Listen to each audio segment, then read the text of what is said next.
Bizim seçdiklərimiz hər zaman bizə doğru partnyorlar sayılmır.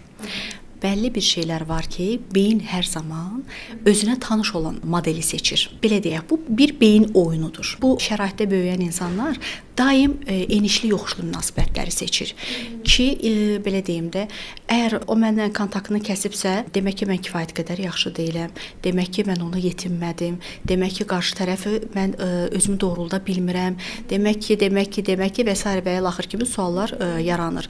Və bu da belə davam etdikcə də insan gün ərzində münasibətini daha çox düşünməyə başlayır və daha çox münasibəti düşündüyü üçün də o elə düşünür ki, bu insan mənim həyatımda rolu, təsiri çox böyükdür.